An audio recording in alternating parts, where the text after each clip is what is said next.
আল্লাহ আরশে আছেন, আগে আকীদা। আপনি যাই করেন না কেন এইটা এক নম্বরে বিশ্বাস করতে হবে, তারপর অন্য কথা। এখানে ইখতিলাফ কেন? এটা কি ছোট মাসালা? এখানে ইখতিলাফ করেন কেন?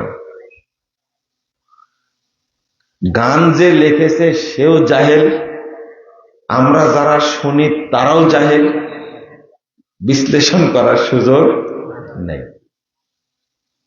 আরেকটা, আল্লাহর সিফাত আছে না নাই? আল্লাহর হাত আছে না? আল্লাহর চোখ আছে, মুখমণ্ডল আছে। যদি কেউ বিশ্বাস করে আল্লাহ নিরাকার, কিয়ামত পর্যন্ত বেঁচে থাকলেও সে কাফের।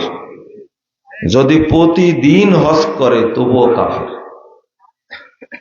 এটা কি নফল? এটা কি মুবাহ, মুস্তাহাব? বুঝেননি মনে হয়। এইটা তো যত ফরজ আছে তার মধ্যে সবচেয়ে বড় ফরজ এটা। তুমি এইটা মেনে নিতে পারোনি কেন? আমিনে আগুন ধরাইছো কেন?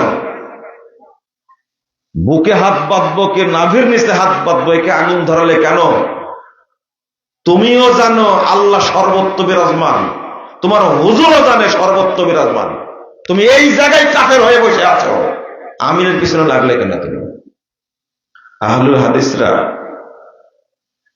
মাসালা নিয়ে কথা খুব কম বলেন, আমুলি মাসালা নিয়ে কথা খুব কম বলে, আকীদা এবং তাওহীদ নিয়ে বেশি কথা বলে। অন্তত আমি বলি ওই ইমামের পিছনে নামাজ পড়েন কেন আপনি? যে ইমাম বিশ্বাস করে আল্লাহ সর্বত্র বিরাজমান, ওর পিছনে কিয়ামত পর্যন্ত নামাজ পড়লে নামাজ বাতিল। ইমাম ইবনে বাজকে জিজ্ঞেস করা হয়েছিল, বয়স হয়ে গেছে 90, দাড়ি পেকে গেছে, মাজা বাঁকা হয়ে গেছে, সারা জীবন তাবলীগ করার পরে এখনো বিশ্বাস করে আল্লাহ সর্বত্র বিরাজমান। রাসূল সাল্লাল্লাহু আলাইহি ওয়াসাল্লামের যুগের একটা রাখালের আকীদা যা, 90 বছর বয়সী আলেমের আকীদা তার চেয়ে বেশি খারাপ। আপনি বলবেন যে কেমনে?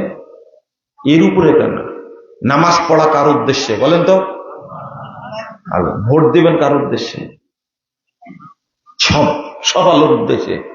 আল্লাহ কে বুঝেননি মনে, তাই না? হজ করেন কার উদ্দেশ্যে? যাকাত দেন কার উদ্দেশ্যে? সিয়াম পালন করেন কার উদ্দেশ্যে? তাকেই তো চিনেন না আপনি।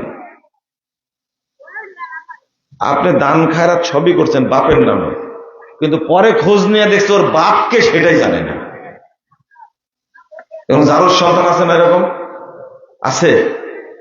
আরে মেডিকেল থেকে বাচ্চা কুড়ায় নিয়ে আসছে, মানুষ করছে সে, হয়তো বৈধ বাচ্চা, আমি অবৈধ কথা বলিনি, বৈধ বাচ্চা, কিন্তু পড়ে পাওয়া বাচ্চা মানুষ করছে।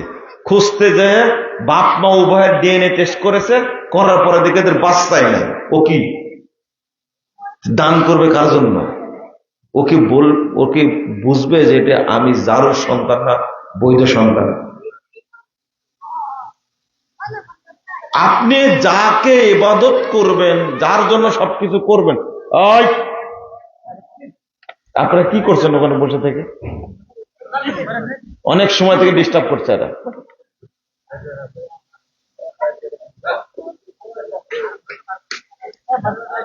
এদিকে শোনেন, হাদিসটা শোনেন। সব করছেন আল্লাহর উদ্দেশ্যে, কিন্তু তাকে কি চিনেন না। চিনেন কিভাবে? লা হাওলা ওয়ালা কুওয়াতা ইল্লা বিল্লাহ। আল্লাহ রাসূলের সাহাবী মুআবিয়া সুলামি রাদিয়াল্লাহু আনহু, তিনি আল্লাহ রাসূলকে এসে বলছেন যে আমার একটা রাখাল আছে, ছোট বাচ্চা মেয়ে, তো ছাগল চড়াতে গেছে, সে একটা ছাগল হারাই গেছে। কয়টা ছাগল? একটা। আল্লাহ রাসূলকে বলছেন সকাতুল্লাহ সক্কা, আমি তাকে দিয়েছি এক চড়। সাহাবী বলছেন যে বলা মাত্রই আযযামা যালিকা আলাইয়া, আল্লাহ রাসূল এটা শুনে খুব কড়া মনে করলেন। কঠিন, মারলে কেন তুমি? রেগে গেলেন। তখন সাথে সাথে আমি বলছি, আফালা ওতি কোহা ইয়া রাসূলুল্লাহ, 537 নম্বর হাদিস, সহিহ মুসলিম এসেছে। আল্লাহ রাসূল, আমি ওকে আজ থেকে আজাদ করে দেব, আর আমি দাসী হিসাবে রাখাল হিসেবে রাখবো না, আমি তাকে মুক্ত করে দেব। ভাবখানে এরকম, আমি যদি মুক্ত করে দিই তাহলে কি মাপ পাবো? মাত্র একটা চড় দিয়েছে। আর আপনারা কি করতেন?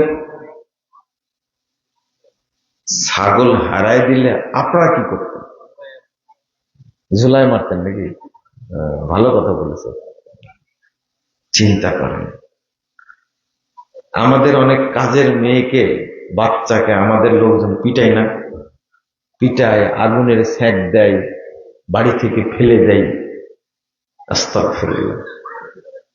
হয়তো কোন একটা অপরাধ, এটা বলেছে, এটা করেনি, দেরি করেছে, তাই ছাগলই হারাই দিয়েছে। সেই যুগের কথা বলছে। তো আল্লাহ রাসূল বিষয়টা খুব কড়া করে দেখলেন। তখন সাহাবী বাঁচার জন্য বলছে, আল্লাহ রাসূল, আমি ওকে আজাদ করে দেবো, আর রাখবো না, আমি আফালা ওতে কোহা। তখন রাসূল তিনি বিহা, তুমি ওকে আমার কাছে নিয়ে আসো, বাচ্চাটাকে আমার কাছে নিয়ে আসো। সাহাবী বলছেন, ফাআতাইতুহু বিহা, আমি আল্লাহ রাসূলের কাছে নিয়ে আসলাম তাকে।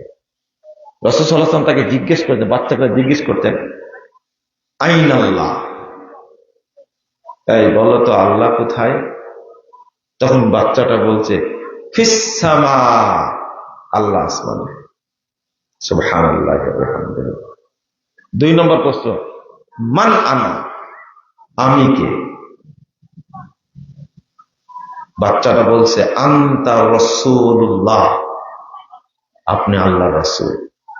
এই 2টা উত্তর শুনে আল্লাহ রাসূল বলছেন, আতিকহা ফাইন্নাহা মুমিনা, তাকে তুমি আজাদ করে দাও, এই বাচ্চাটা মুমিনা বাচ্চা আছে।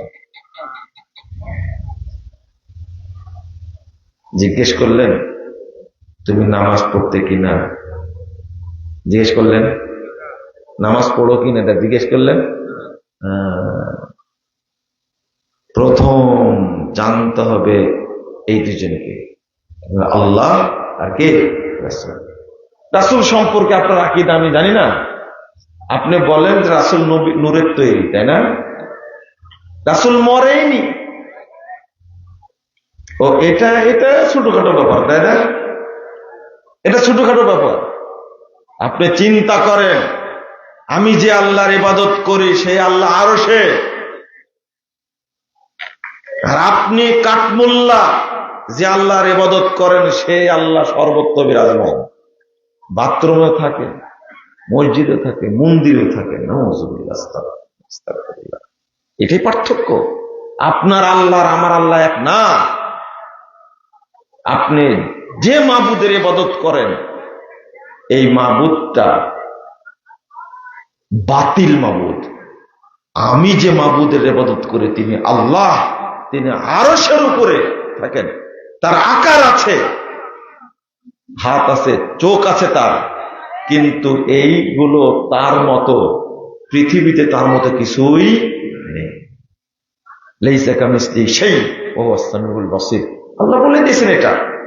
আর আপনি যে নবীর অনুসরণ করেন সেই নবী নূরের তৈরি, সেই নবী মরেনি, সেই নবী গায়েব জানতেন।